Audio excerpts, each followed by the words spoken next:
La noche del 9 de junio de 1956, un alzamiento militar liderado por el general de división Juan José Valle intenta tomar Campo de Mayo y las principales guarniciones militares de Buenos Aires con un solo objetivo: derrocar la dictadura militar del general Pedro Eugenio Aramburu y permitir el retorno al país de Juan Domingo Perón. El levantamiento, equipado con escasos recursos y mal organizado, rápidamente es sofocado. Varios de los civiles y militares complotados son capturados por las tropas del gobierno, pero Valle logra escapar y consigue refugiarse en la casa de un amigo. En las primeras horas del 10 de junio, el gobierno militar dicta la ley marcial y da la orden de ejecutar a los rebeldes capturados. En menos de 48 horas, cerca de 30 civiles y militares son fusilados. A fin de evitar más muertes, la madrugada del 12 de junio de 1956, el general Valle se entrega a las autoridades nacionales. Esa misma tarde, es condenado a muerte.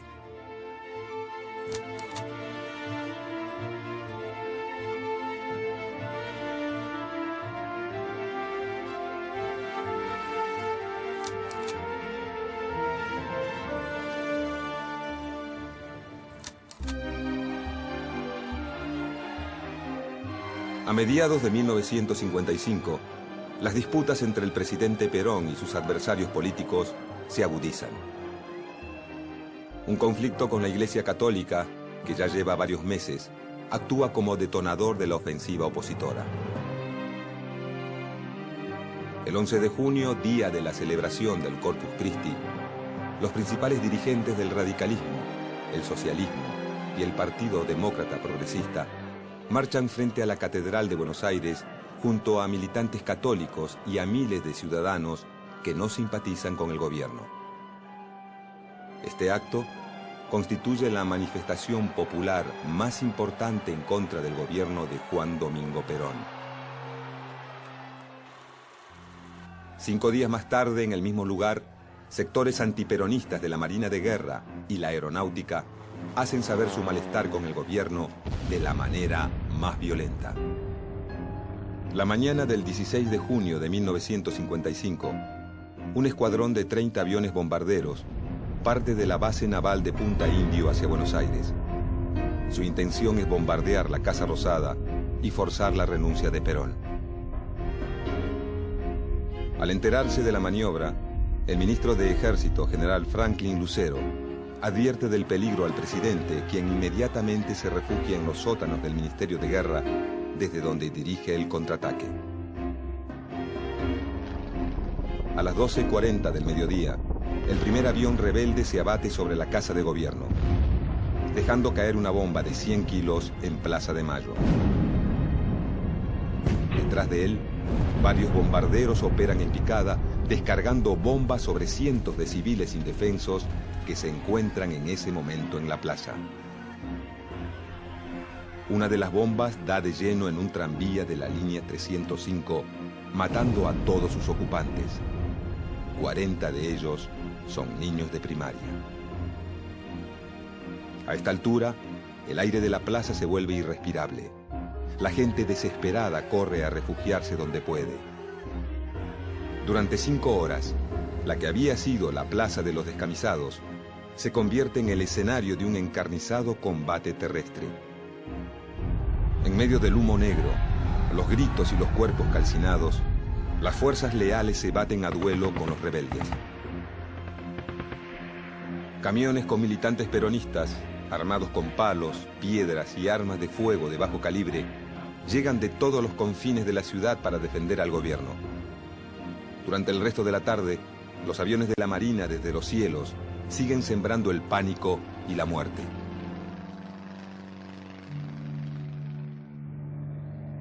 Con las últimas luces del día, los aviones rebeldes cesan el bombardeo y emprenden la retirada hacia las costas uruguayas. El plan de matar a Perón, o como mínimo, forzar su renuncia, por el momento ha fracasado. Al final de la jornada, las bombas arrojadas sobre Plaza de Mayo dejan un saldo de más de 300 muertos y el doble de heridos.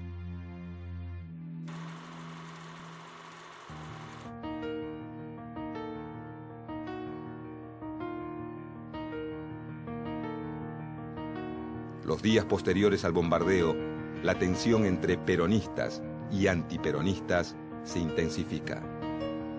Perón, ante una crisis política irreversible, intenta una tregua.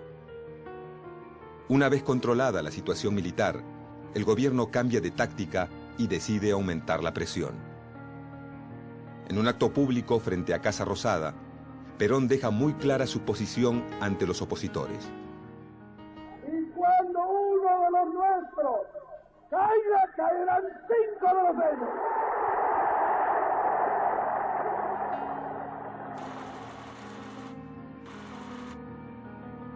Por su parte, el sector castrense redobla la ofensiva. El 16 de septiembre de 1955, un grupo de oficiales opositores a Perón toma las principales guarniciones militares de Córdoba, Mendoza y Bahía Blanca. Los militares sublevados avanzan sobre los más importantes centros urbanos, poniendo en jaque al gobierno. Una semana más tarde, el comandante militar de dicho levantamiento, teniente general Eduardo Lonardi, asume la presidencia de la nación.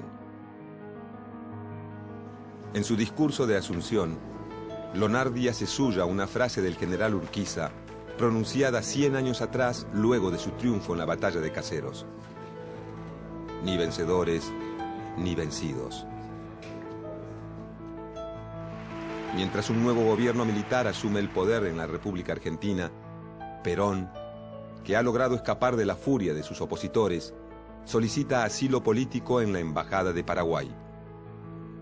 De esta manera, Juan Domingo Perón inicia un largo exilio que lo aleja del país por muchos años, aunque su figura, en ningún momento, deja de ser uno de los ejes centrales de la política nacional. En septiembre de 1955, se inicia en el país una dictadura militar que se da a conocer como Revolución Libertadora. Entre los sectores de las Fuerzas Armadas que integran el nuevo gobierno, se distinguen dos líneas políticas muy claras. Por un lado está el grupo liderado por el presidente Lonardi, conformado por militares provenientes del nacionalismo católico, que buscan la conciliación con algunos sectores políticos y sindicales del peronismo, siempre y cuando estos acepten distanciarse de la figura de Perón. La línea dura de las Fuerzas Armadas, representada por el vicepresidente, el almirante Isaac Rojas, propone una visión mucho más negativa del peronismo, afirmando que éste desvió al país de su tradicional línea histórica liberal y democrática e instaló en su lugar una tiranía de tipo fascista, sostenida mediante la manipulación y el engaño del movimiento obrero.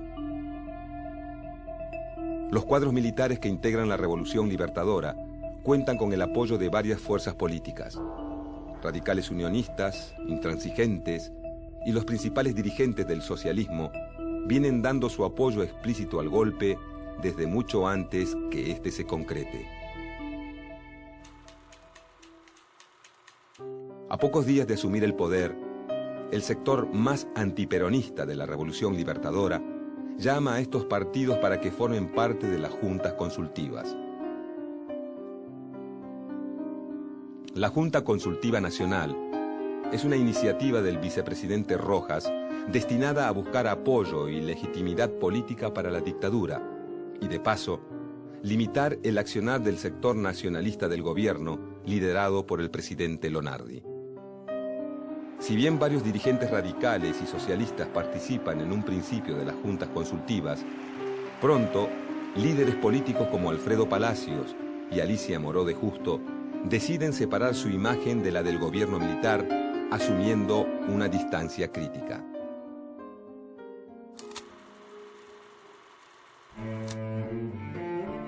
Durante los meses de septiembre y octubre de 1955, el ala nacionalista de la Revolución Libertadora, encarnada por el presidente Lonardi, dirige las políticas de gobierno.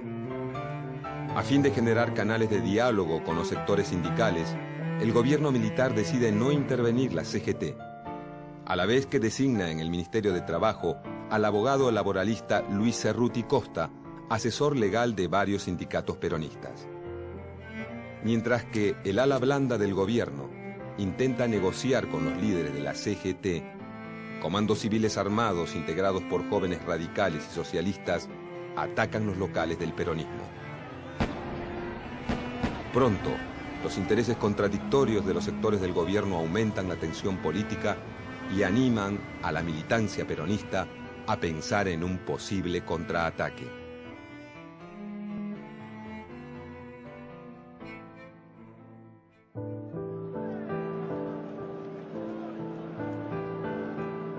Llegado el mes de noviembre de 1955, el sector más liberal y antiperonista del ejército desplaza a Eduardo Lonardi de la presidencia y designa en su lugar al general Pedro Eugenio Aramburu. Inmediatamente el nuevo gobierno inicia una política de persecución y proscripción del partido peronista que da a conocer como proceso de desperonización de la sociedad, en alusión al proceso de desnazificación llevado a cabo por los países aliados en Alemania tras la caída de Adolf Hitler. Esta política de desperonización incluye la disolución del partido peronista, la inhibición de todos sus miembros para ocupar cargos en la administración pública y la prohibición de exhibir sus símbolos partidarios y de mencionar públicamente los nombres de Perón y Evita. Por efecto de estas medidas, luego de 10 años de saturación de imágenes y discursos peronistas, en las calles argentinas está prohibido nombrar a Perón, y en los principales medios de comunicación se hace referencia a su figura como el tirano depuesto.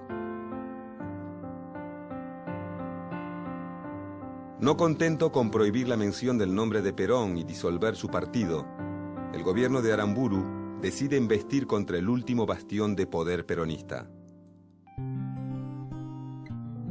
A pocos días de su asunción, el nuevo gobierno interviene en la CGT y proscribe a todos los dirigentes sindicales que hubieran ocupado cargos a partir de 1952. Al mismo tiempo, modifica el régimen de elecciones internas de los principales gremios, favoreciendo el control de los sindicatos por la dirigencia no peronista.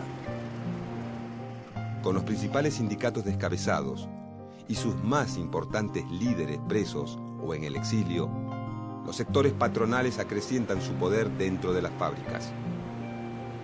Muchos empresarios aprovechan esta situación para no cumplir con los convenios colectivos de trabajo y aplican severos recortes a las conquistas laborales conseguidas durante el peronismo.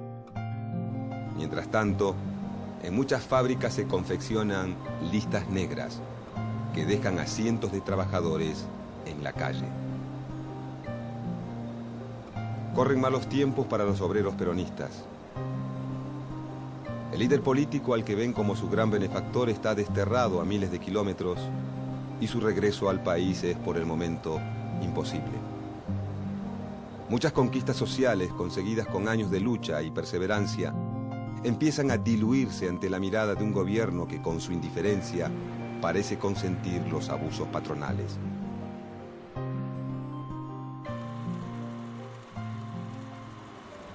Al calor de la represión y el deterioro de las condiciones de trabajo, en el interior de las fábricas comienza a gestarse un movimiento obrero clandestino, que por el momento no tiene nombre, aunque sí tiene un fin muy concreto: la resistencia.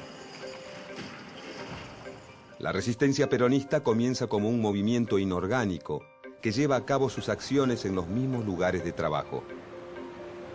Estas acciones consisten en pequeñas maniobras individuales de sabotaje, como averiar una máquina, o formas de protesta colectiva, como detener el trabajo por un par de minutos y ponerse a silbar la marcha peronista. Muchos de los integrantes de los grupos de resistencia comienzan a formar comisiones internas dentro de las fábricas y a tejer alianzas con otros sectores del movimiento obrero, también proscriptos por el gobierno militar. A finales de 1956, varios miembros del Partido Comunista se suman a las iniciativas de la resistencia y forman la Comisión Intersindical. Con esta comisión, peronistas y comunistas intentan presionar al gobierno para que los deje participar en el Congreso Normalizador de la CGT a llevarse a cabo en 1957. De forma paralela a la reorganización del movimiento obrero peronista, varios militantes y ex líderes sindicales forman grupos de choque, muchas veces armados, que se dan a conocer como comandos de la resistencia. Estos comandos llevan a cabo acciones de protesta y reivindicación del partido peronista, como volanteadas clandestinas o la detonación de artefactos explosivos de fabricación casera, bautizados popularmente como caños peronistas. Uno de los principales impulsores de los comandos de la resistencia es el abogado y exdiputado John William Cook. Figura rebelde y sumamente combativa, Cook representa la opción más revolucionaria del peronismo. Por su carácter aguerrido e intransigente y su aguda percepción política, Perón, desde su exilio en Venezuela, lo elige como su delegado personal y lo distingue con el cargo de jefe de las fuerzas peronistas organizadas en el país y en el extranjero.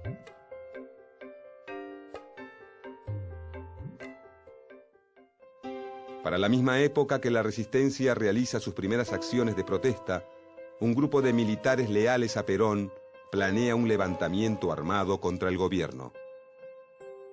La noche del 9 de junio de 1956, una sublevación militar encabezada por el general de división Juan José Valle intenta tomar la escuela de suboficiales de Campo de Mayo, la Escuela de Mecánica del Ejército de Buenos Aires y el Regimiento número 7 de Infantería de la ciudad de La Plata. Al mismo tiempo, varios comandos civiles de la resistencia peronista inician acciones de apoyo en las ciudades de Avellaneda, Rosario y en la provincia de La Pampa. Este alzamiento plantea tres claras exigencias al gobierno de la Revolución Libertadora: el cese inmediato de la persecución al partido peronista, la restitución de la Constitución de 1949 anulada por el gobierno de la Revolución Libertadora y la liberación de todos los presos políticos. Dichas exigencias persiguen un único fin: crear las condiciones necesarias para el regreso de Perón a Argentina.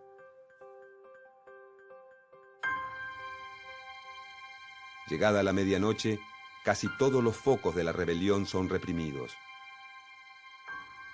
Salvo en el caso de La Plata, donde las fuerzas rebeldes, al mando de una división entera de tanques de guerra, se traban en combate hasta altas horas de la madrugada. El 10 de junio, el gobierno militar de la Revolución Libertadora establece la ley marcial.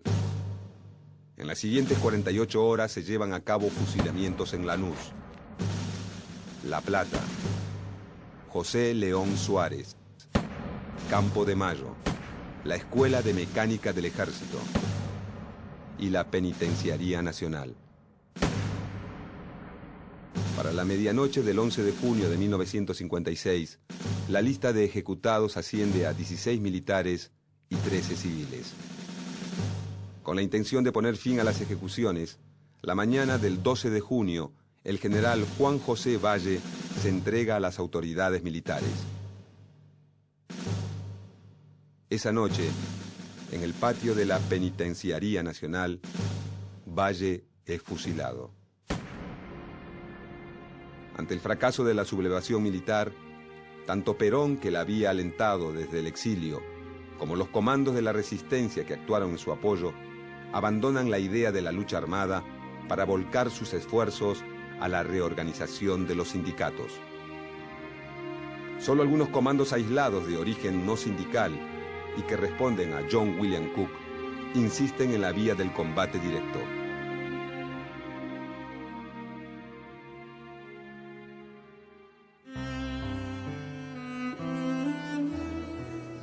A partir de 1957, el gobierno de la Revolución Libertadora intenta crear las condiciones para una posible apertura política. Dicha apertura implica una reforma constitucional que anule la Constitución peronista de 1949, la normalización de la CGT y un llamado a elecciones nacionales que permita la llegada al poder a los sectores civiles más cercanos al régimen militar. El gobierno militar comienza a pactar con los partidos políticos no peronistas las condiciones para el traspaso del poder. Para principios de 1957, una nueva camada de dirigentes surgidos de las segundas y terceras líneas del sindicalismo durante el último gobierno peronista y de los cuerpos de delegados de la resistencia comienzan a recuperar lugares clave dentro de los principales gremios. En agosto de 1957, durante el Congreso Normalizador de la CGT, se forman las 62 organizaciones, una red de sindicatos peronistas que reclama la dirección del movimiento obrero argentino. Dentro de las 62 organizaciones, comienzan a perfilarse dos líneas políticas muy distintas.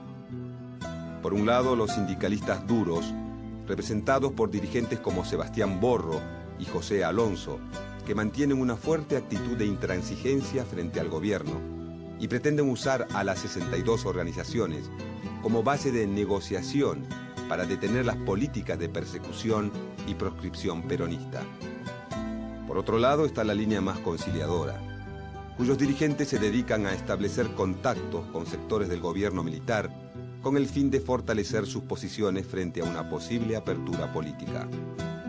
Entre estos últimos sobresale la figura del líder metalúrgico de Avellaneda, Augusto Timoteo Bandor.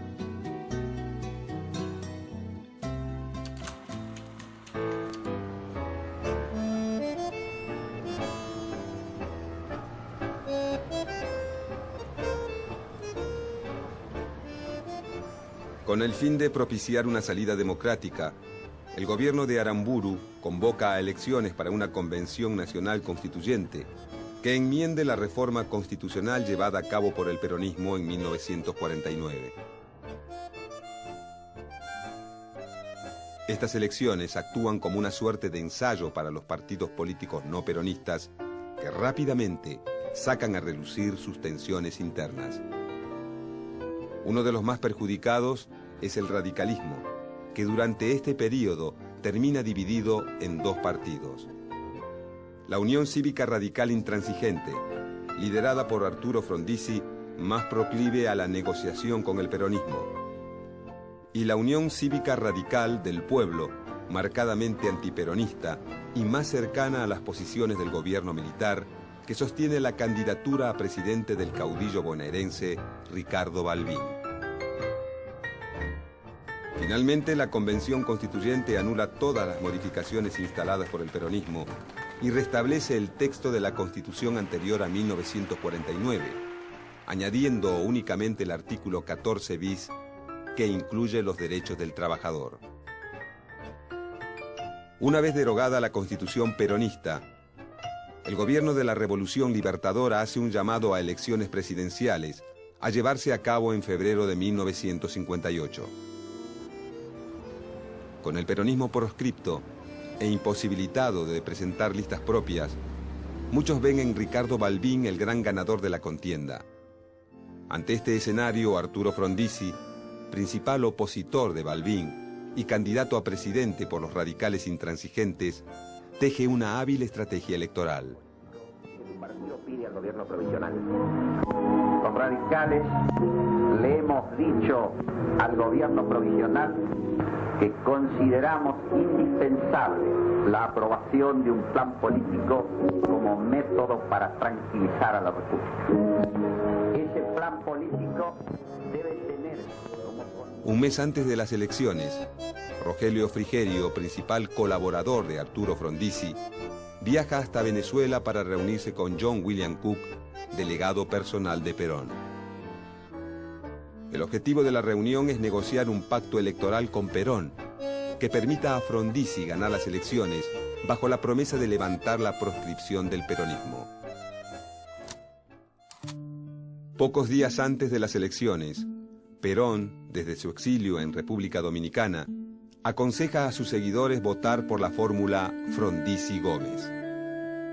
De esta manera, Perón, que en un principio había apoyado la estrategia insurreccional de los comandos de la resistencia y las repetidas huelgas de los sindicatos duros, decide prestar sus votos a Frondizi, temiendo que su no participación en los comicios lo termine borrando del mapa político. El 23 de febrero de 1958, con el apoyo de un sector importante del electorado peronista, triunfa la fórmula Arturo Frondizi-Alejandro Gómez con el 45% de los votos contra el 29% de la Unión Cívica Radical del Pueblo. Al final del escrutinio, más de 800.000 votos en blanco evidencian la ausencia de una figura política muy difícil de reemplazar. A pesar de la proscripción del Partido Peronista, la persecución de sus líderes sindicales y la política de desperonización de la sociedad impulsada por el gobierno de la Revolución Libertadora, en 1958, la figura de Juan Domingo Perón tiene tanto peso político como en los años de su gobierno. Si bien Perón se mantendrá en el exilio por muchos años más, su legado político se verá representado por los distintos sectores del sindicalismo, por sus delegados personales y por los partidos neoperonistas que empezarán a formarse en algunas provincias. Pero sin duda, el mayor capital político de Perón está en sus numerosos seguidores, que durante los años más duros de proscripción mantienen viva la llama de su movimiento y siguen viendo en su regreso la gran solución para los problemas argentinos.